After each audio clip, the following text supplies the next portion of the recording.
Hi guys, have a wonderful day to all of you, especially to Mr. Jesse de la Cruz, my instructor. So in this video, I'm going to present the epic poem of Dante Alighieri, who is the author of the Divine Comedy from Inferno Canto 5. Dante Alighieri, probably baptized Durante de Allegriho degli Alighieri, and often referred to simply as Dante, was an Italian poet, writer, and philosopher. Dante was born under the sign of Gemini, placing his birthday between May 18 and June 17. An infant, Dante may have been originally christened Durante in Florence Baptistery, and the name Dante could be shortened version of that name. Dante died on September 14, 1321, on Ravenna, Italy. His name's wife is Gemma di Manito Donate. Dante studied at University of Bologna, one of the most famous universities in the medieval world. He began writing poems while young. Dante Alighieri influenced the Renaissance. He helped to raise the Tuscan dialect into the national literary language of Italy. He established vernacular language as literary languages and demonstrated that great writers did not have to use Latin, and this was perhaps his greatest contribution to the Renaissance. Dante's visions of the afterlife mirrors the medieval worldview, heavily influenced by the Church, and the afterlife in the Divine Comedy influenced the Renaissance. His depictions of hell, purgatory, and heaven provided inspiration for the larger body of Western art and literature.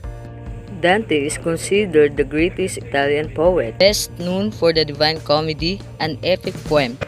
Epic poem, religious allegory, or fantasy. That is one of the world's most important works of literature. He is best known for the monumental epic poem of La Commedia, later named La Divina Commedia or the Divine Comedy. His theme is the perfection of God's justice, evil as the contradiction of God's will, storytelling as a vehicle for immortality. Dante's poem, or the Divine Comedy, was published on 1472. Dante's poem is one of the most important works of medieval literature, an imaginary journey through hell, purgatory, and paradise. The works explore ideas of the afterlife in medieval Christians' belief.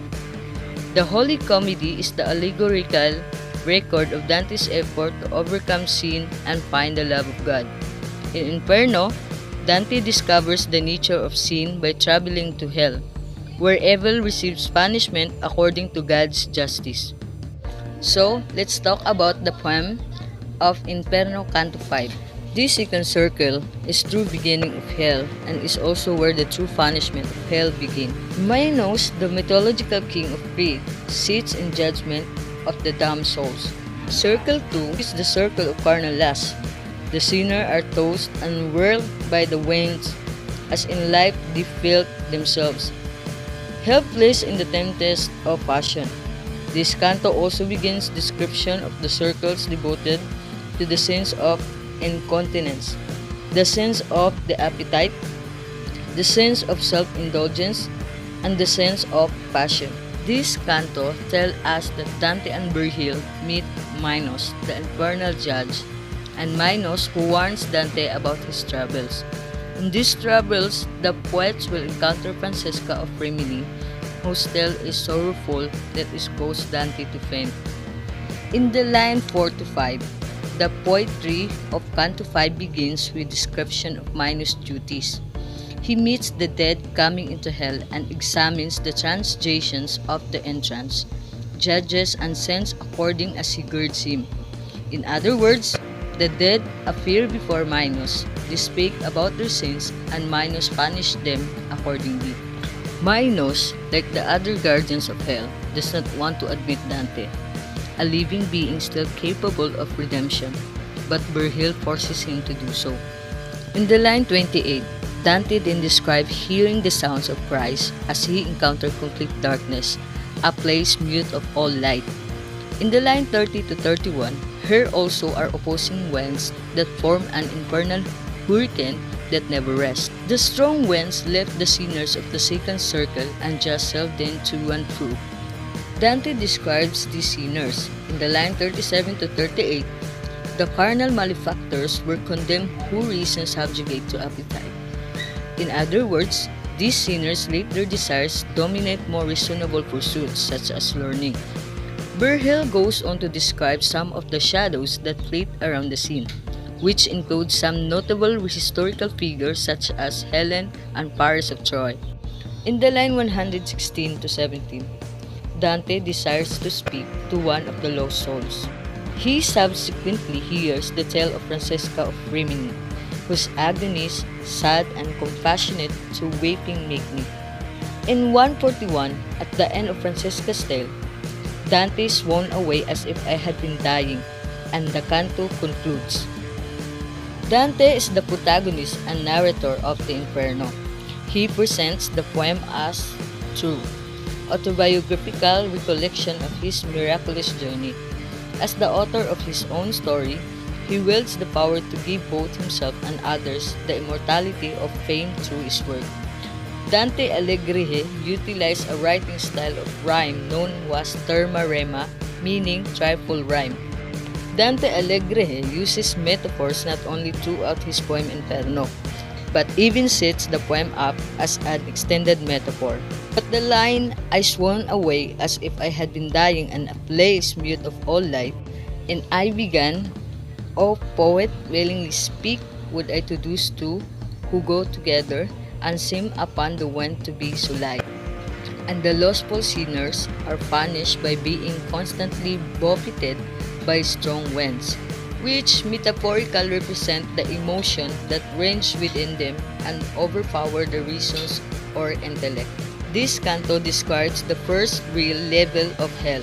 This canto is very poetic and makes uses of many similes, metaphors, and adjectives. There is also no shortage of hyperboles. The canto begins by describing the qualities of the second circle by describing the boys of the dumb rose in this Chalmon, referring to the dumb rose as those lovers driven by passion who were condemned for their acts of adultery. The author Dante also used imagery, a figure of speech wherein Dante imagines the terrifying Minos, the Greek myth king of Crete and later judge of the underworld. This canto begins to delve into the more sublime, dark, and mysterious. Words like moaning, screeching, and lamenting give this canto a sad and diverse feeling.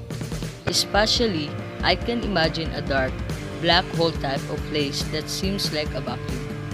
Imagery, which is the literary device that uses vivid description to appeal to readers' senses, is often used by authors to captivate audiences and propel them into a world of fiction.